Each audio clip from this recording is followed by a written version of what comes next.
m'appelle Mathieu Bayet, je suis ancien élève de chez Amos. Je suis actuellement chargé de développement commercial au club d'handball de Villeurbanne, le VHA, depuis 1 an et demi. J'ai commencé en première année en master, puisque j'arrivais d'une licence de droit. Je suis rentré sur la première promotion de Lyon, qui est ouverte à Lyon, dans l'objectif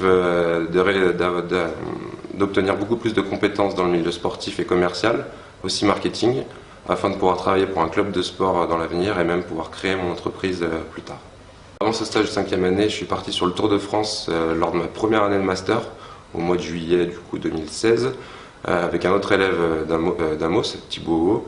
On est parti les 3 semaines, on avait travaillé en amont aussi pendant 2 mois avant sur l'organisation d'un stand, puisqu'on tenait en fait une boutique officielle sur les 3 semaines du Tour, où on vendait des produits dérivés du Tour de France, avec une entreprise donc partenaire d'ASO qui avait la licence pour distribuer les produits du Tour. Mon stage de 5e année, je l'ai trouvé via Amos, qui m'avait donné mon nom à un contact, un professeur d'Amos, Oren Gossio, qui était en parallèle le président du club de Villeurbanne. Alors le VHA, en quelques mots, c'est le plus gros club de handball lyonnais avec 400 licenciés, qui évolue en 4e division française de la Nationale 2, actuellement premier du classement avec 7 points d'avance. On devrait retrouver très rapidement la Nationale 1, et avec un projet de retrouver aussi très rapidement le haut niveau, que ce soit la Pro D2 ou la Pro D1, puisque c'est un club historique qui a plus de 50 ans, qui a joué pendant 6 ou 7 saisons d'affilée en D2 et D1.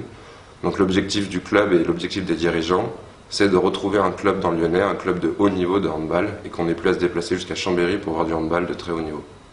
Alors la transition, c'est que j'avais des compétences juridiques à mon entrée à Amos.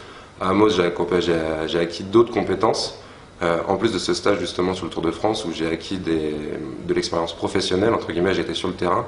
C'est ce qui a joué aussi en ma faveur quand j'ai passé les entretiens pour être embauché au VHA. Donc avoir des compétences assez larges, que ce soit en marketing, en communication ou dans le commercial plus largement.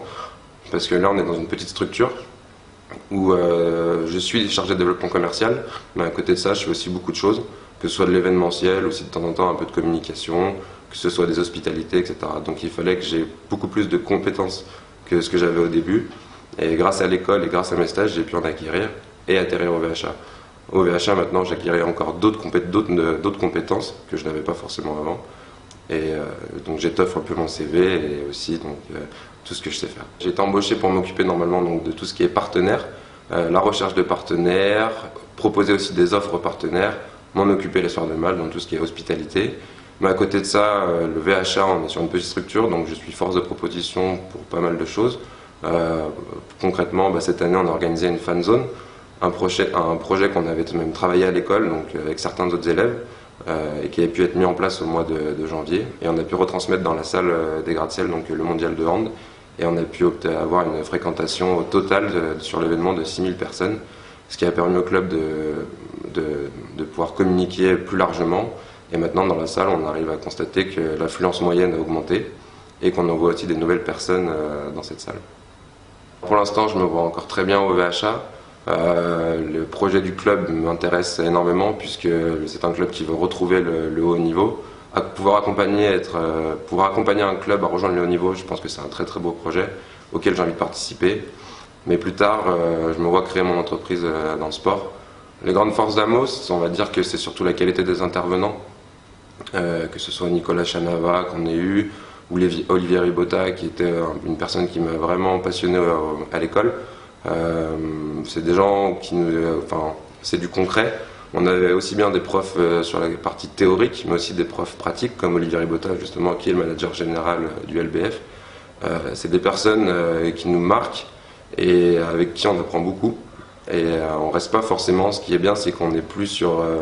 Moi, je sortais d'un cursus universitaire où c'est beaucoup de théorique, très peu de pratique. Et en fait, l'école nous met déjà un pied dans la pratique, ce qui permet de pouvoir tout de suite entrer dans le monde professionnel à la sortie d'études, et même bien avant. Comme conseil, je leur dirais aussi d'aller se renseigner, d'aller voir les clubs un peu comme ça de proximité, les clubs encore associatifs, de ne pas forcément se tourner vers les grands clubs lyonnais, que ce soit l'Asvel, l'OL, le Loup, etc. Il y a de l'emploi aussi dans les structures comme ça, il y a des très très beaux projets où on peut accompagner les clubs à rejoindre le haut niveau. Et en plus, vous ne serez pas limité à une seule chose, vous n'aurez pas qu'une seule tâche, mais ça vous permettra de faire plein de choses. Ça sera la même pour tout le monde, je pense, pour cette ma promotion, ça sera notre voyage à Chicago. les 3 semaines qu'on a passées, qui étaient vraiment exceptionnelles. Même maintenant, on en reparle, tout le monde voudrait repartir tous ensemble. Voilà, ça nous a marqué et je pense que ça restera toujours le meilleur souvenir à cette école.